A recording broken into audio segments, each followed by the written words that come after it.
Good morning everyone, my name is Jess Paul and here today we're at the Queensland Primary Teachers Conference and I'm here to talk to you today about drama within the classroom and how that might look. I know a lot of the arts is a bit of a hit and miss in the classroom and teachers either feel comfortable within teaching it or they don't at all and they leave that up to a specialised teacher. So today I'm going to run through why it is important to teach drama in the classroom and give you a bit of an overview of an activity that could be incorporated in 4-5 classroom and give you a bit of an insight into how that may run and how that may look. So you're probably sitting there going, oh my goodness, I have no idea where to start. Why would I even incorporate drama into my classroom? How can this be good for anything? Well, let me tell you, drama has the capacity to engage students, inspire, and help them learn through entertainment. Role play is so much fun for them.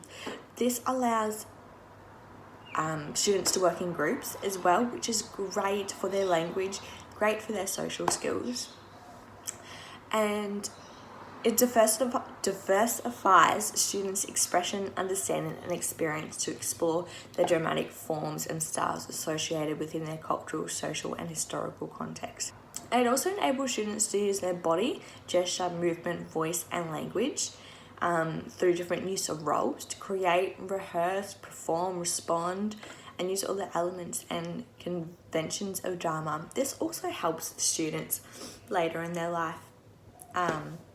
At university, when they have to get on up the front, talk to their peers and convince them maybe one day about why drama should be used within their classroom. So this does prepare them for their time ahead in life. It is important as well that drama and literature, they do complement each other. So through the use of text and construction of a narrative, so that can also be important within your English lesson. You can also incorporate the drama. So, in the 21st century, the times are changing and technology is becoming more frequent. So, the activity that I'm going to talk to you today about is a radio play.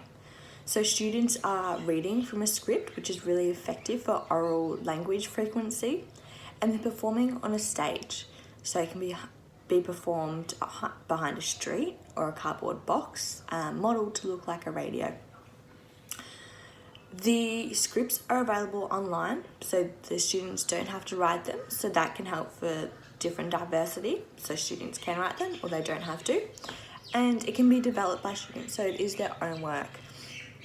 Another reason for this activity is the stimulus is fun and engaging, and being that, the stimulus is Charlie and the Chocolate Factory.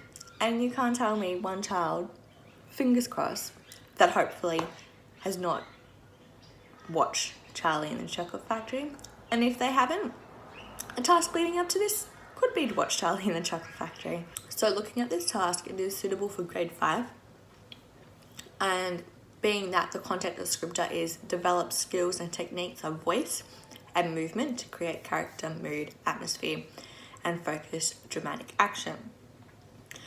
So their learning intention will be to work collaboratively as they use the elements of drama to shape character, voice, and movement in improvisation, play building, and performance of desired and scripted drama for audiences. So they will know they have been successful through the success criteria, and that will look like when they can demonstrate how we can use their voice to communicate characters and a story. They can demonstrate how sounds can add to atmosphere to a story. And they can collaborate and rehearse with others. So the activity is create an adaptation of Charlie and the Chocolate Factory as a radio play. So before the lesson starts, you would run the students through this learning intentions and their success criteria, and then you would get them to do a warm-up.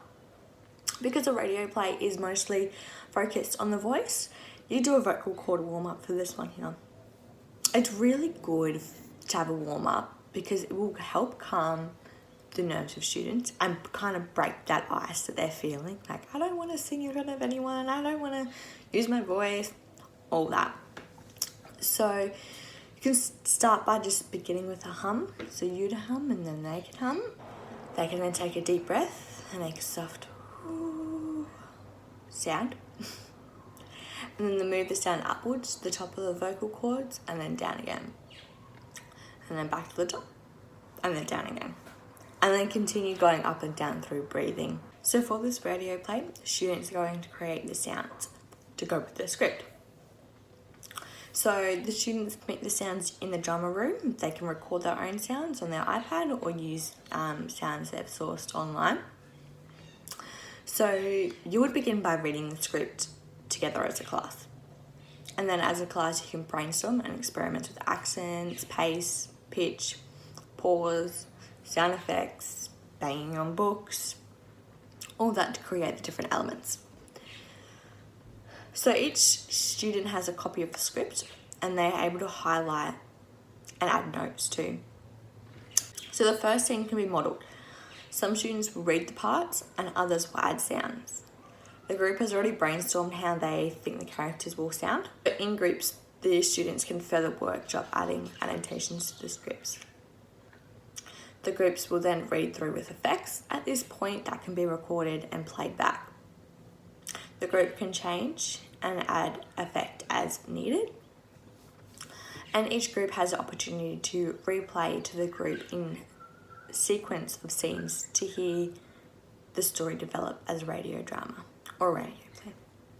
So there's just one simple activity that allows students to control the creation process and constructing their own ideas, which provides opportunities for students to take this performance piece in any direction they desire.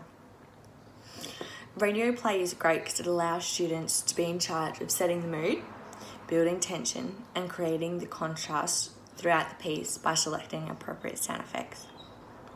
This opens up opportunities for students to express their creativity and to be involved in the creation process, which aids to keeping students engaged throughout the lesson, which is what we want the most. And as said earlier, it is a great opportunity to cater for the diverse students in your classroom. They can either go by the script, they don't have to go by the script. It can cater for all learning needs. So I hope today I have given you a bit of an insight into what drama could look like in your classroom, and that is actually not that hard and loads of fun for the students who are engaged in it. And it gives you the opportunity to cater for all the diverse needs within your classroom, and it is simple and easy and the students absolutely love it. So next time you give it a shot, let me know how it goes.